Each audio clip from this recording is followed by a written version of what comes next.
Hi, everyone. Oh my gosh, it's day 58. Of business as usual. With an asterisk. which means keep working, but do it safely. And it's time to rethink, to retool, to redesign. So this week's message is all about time. Yesterday we took you on a time machine because when this thing started, it was 2020, but we've landed in 2030. That's how much the evolution has accelerated in our business. That's right. Almost overnight. So we've been thinking about time, and we've been thinking about you and the adjustments that we all need to make so that June 1st, Master Seals Academy, virtually, you're going to be there, right? We start this big launch, this big difference. So what should we be doing this week to really, how do you say that? Well, let's start with some reshape famous people and what they've said about time. That's a great idea. You know, because they've said some pithy things. Oh, yes, some pithy things. Like Einstein said, time is an idea. Ooh, James Taylor. James Taylor said, time isn't really real. Yeah, the thing about time is that time isn't really real. Yep. And Robert Lamb, you all know him from Chicago. He said, does anybody know what time it is? Have you had a COVID-19 moment like, what time is it? What day is it? Yeah, I think a lot of people are confused as to what day it is. As we get re-entering the real estate business and the real estate market, maybe some of you are feeling a bit overwhelmed by it all. Or like you're getting back to work but not getting any traction yet. So let's visit the founder of the feast, Floyd, and see what he had to say about time. Oh, he says time is life. And boy, is that ever true. Your time is your life. When you're wasting your time, what else are you wasting? Your life. Because it's irreplaceable, it's irreversible, and it can't be saved. Yeah, so unlike money, right? I mean, you can lose all your money and get your money back again. But you can't lose all your time and get your time back again. It's more valuable than money. We only go around once. Yeah. Except the guy who said to Floyd, yeah, maybe we come back. And Floyd said, well, next time you might be a tomato. I never knew what that meant, but it was funny. Yeah. So what does he tell us to do when we're feeling overwhelmed or we feel like we're spinning our wheels and not getting any traction? What's that word, Mayor? Reengineer. Oh, yeah, re-engineer. Of course, yes. Floyd teaches us how to re-engineer. So when I teach this in class, I always say the most effective times I've ever done it is when I looked at what Floyd teaches us to go back a week and look at how we spent our time. But I can usually not remember what I did the previous week. So the most effective times that I have re-engineered, I've gone forward a week. So for 1 week, I designated a notepad to write down every single thing I did. Sometimes I felt like I was I'm writing things down.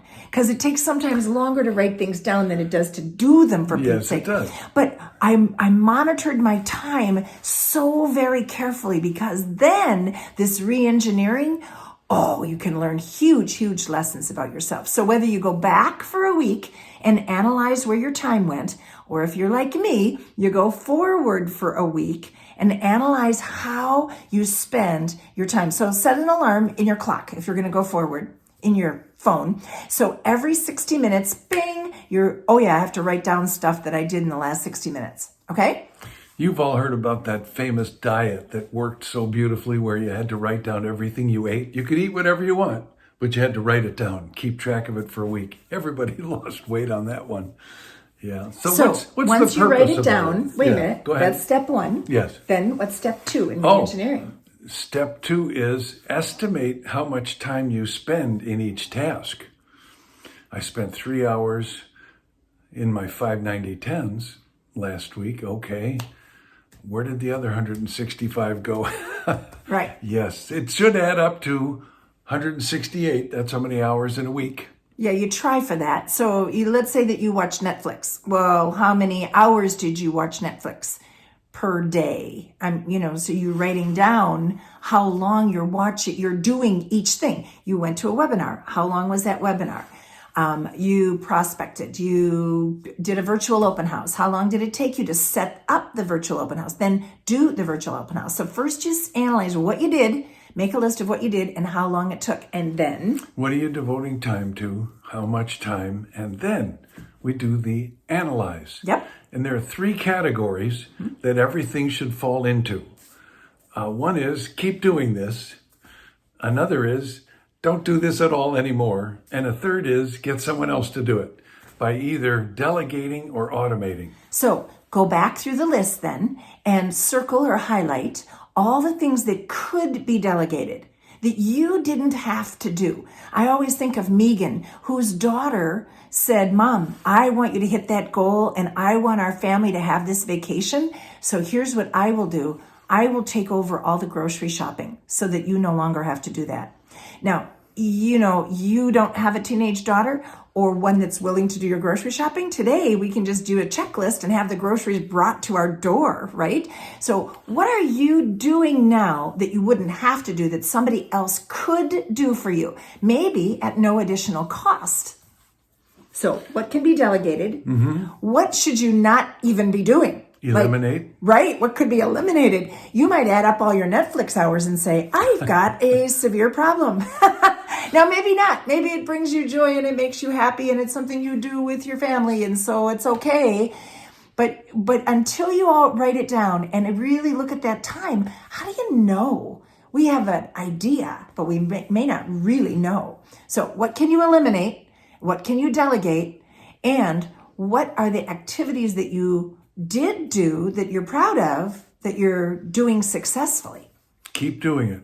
You bet. Now, what's the purpose of all of this? Well, as those of you who are in the re-entry mode, let's call it that. Okay. We're getting back into the swing of things. NASCAR discovered years ago, if their races begin with a standing start, there's a lot of accidents. But if they do a rolling start, the tires are warm, the drivers are ready, the cars are moving, there's way fewer accidents. So isn't that amazing? if you're getting back into the business and you're doing it from a standing start, there could be some gear grinding and fender crunching, and there might even be some rust on the old equipment. So we want to get some momentum going again. And one of the ways to do that is re-engineer your time so that you're easing your way back in instead of diving headfirst into the deep end of the pool. Hopefully it's the deep end and not the shallow end. If I could mix my metaphors. I know. So a rolling start. Yes. That's what we want for you. What are you going to do today to help you get a rolling start? Today, day 58 of business as usual with an asterisk. Our focus this week is on time control. So if you need to get more effective at your time control, do that re-engineering. Whether you go back or whether you analyze forward, decide that you're going to do that project, okay?